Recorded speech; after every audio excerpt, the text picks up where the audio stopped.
ଏ ସୃଷ୍ଟିର ଆମେ ଗୋଟେ ଛୋଟ ଅଣୁ ଅଟୁ। ଆମ ସମସ୍ତଙ୍କର ଇଚ୍ଛା ତମ ସ୍ୱାସ୍ଥ୍ୟ, ଜ୍ଞାନ, ସୌଭାଗ୍ୟ, ଶକ୍ତି, ସବୁବେଳେ ଓ ସବୁ ସମୟରେ ସୁଖ ଓ ଶାନ୍ତିର କାମନା। ଏହି ସବୁକୁ ପାଇବା ପାଇଁ ମନୁଷ୍ୟକୁ ବହୁତ ପରିଶ୍ରମ କରିବାକୁ ପଡ଼ିଥାଏ। ମାତ୍ର କ'ଣ ଏସବୁ ପାଇ ହୁଏ? ହଁ, ଏସବୁ ପାଇ ହୁଏ ଯେତେବେଳେ ମନୁଷ୍ୟ ବିଶ୍ୱଶକ୍ତିକୁ ବୁଝିପାରେ। ବିଶ୍ୱଶକ୍ତି ପୁରା ବିଶ୍ୱରେ ଅବସ୍ଥିତ ଅଛି। ଏହି ଶକ୍ତିରେ ପୁରା ତାରାପୁଞ୍ଜ, ଗ୍ରହ, ମନୁଷ୍ୟ ଓ ପରମାଣୁ ବାନ୍ଧି ହୋଇ ରହିଛନ୍ତି। ଏହା ସବୁ ଜାଗାରେ ଅବସ୍ଥିତ ଅଛି। ଏହାର ବନ୍ଧନ ପୁରା ବିଶ୍ୱକୁ ବ୍ୟବସ୍ଥିତ କରି ରଖିଥାଏ। ବିଶ୍ୱଶକ୍ତି ଏକ ଜୀବନ ଶକ୍ତି ଓ ଦିବ୍ୟ ଶକ୍ତି ବି ଅଟେ। ବିଶ୍ୱଶକ୍ତି ଆମ ଜୀବନର ସନ୍ତୁଳନ ଓ ଚେତନା ପାଇଁ ଆବଶ୍ୟକ। ଆମେ ଯେତେବେଳେ ଗଭୀର ନିଦ୍ରାରେ ରହୁ ସେତେବେଳେ ଆମକୁ ଅଳ୍ପ ଟିକେ ଶକ୍ତି ମିଳିଥାଏ। ଏହି ଶକ୍ତିକୁ ଆମେ ପ୍ରତିଦିନ କାର୍ଯ୍ୟରେ ବ୍ୟବହାର କରିଥାଉ, ଯେମିତିକି ଦେଖିବା, ଶୁଣିବା, କହିବା, ଭାବିବା ଓ ଶରୀରର ସବୁ କାମ।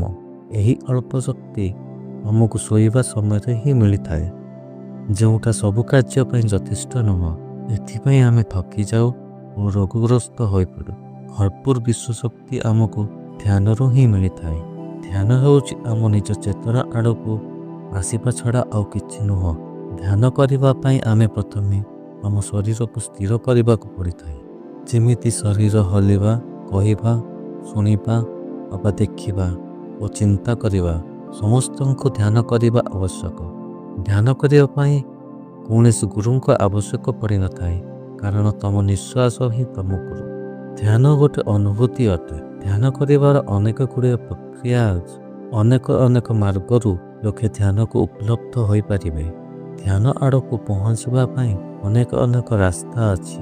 ପୃଥିବୀରେ ଅନେକ ରାସ୍ତାରେ ଚାଲିକି ଲୋକେ ଧ୍ୟାନକୁ ଉପଲବ୍ଧି ହୋଇଛନ୍ତି। ପ୍ରତିଦିନ ପ୍ରଥମେ 15 ମିନିଟ୍ ଧ୍ୟାନରେ ବସନ୍ତୁ। ଆଖି ବନ୍ଦ କରି ନିଜ ଚେତନାକୁ ତମ ନିଶ୍ୱାସ ପ୍ରଶ୍ୱାସ ଉପରକୁ ନେଇ ଆସ। ଶରୀରକୁ ଢିଲା ଛାଡ଼ିଦିଅ। ନିଶ୍ୱାସ କିପରି ଆସୁଛି ଯାଉଛି ତାକୁ ହିଁ ଦେଖ। ଅନେକ ବାର ଧ୍ୟାନ ଭଟକି ଯିବ। କିଏ କେଉଁଠି କହିବ, ଧ୍ୟାନ ସେଇଠୁକୁ ପଳେଇବ।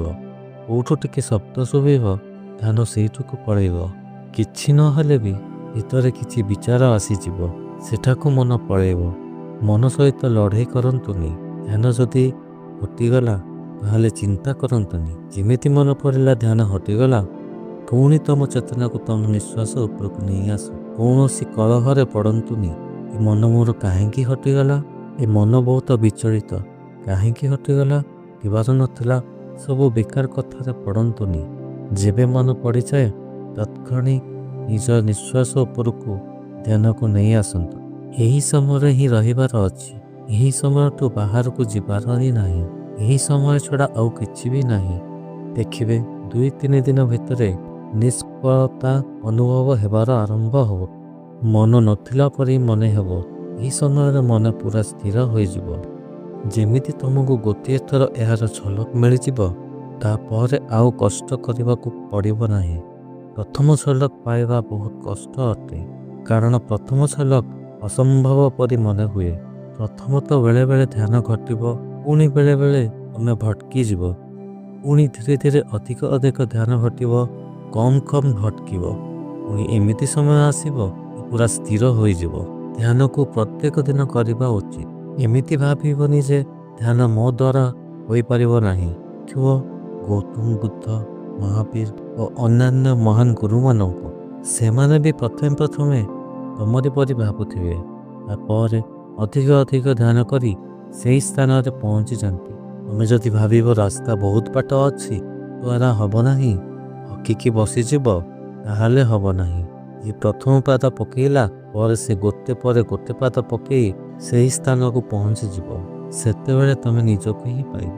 ଜାଣିବ କି ତୁମେ ଶରୀର ନୁହଁ, ଶରୀରରେ ରହୁଛ ଓ ମୃତ୍ୟୁ କେବେ ତମର ହେବ ନାହିଁ। ଆମେ ଅନନ୍ତ ଜୀବ ଅଟୁ। ଜାଣିଯିବା ଜୀବନ କ'ଣ ଓ ମୃତ୍ୟୁ କ'ଣ।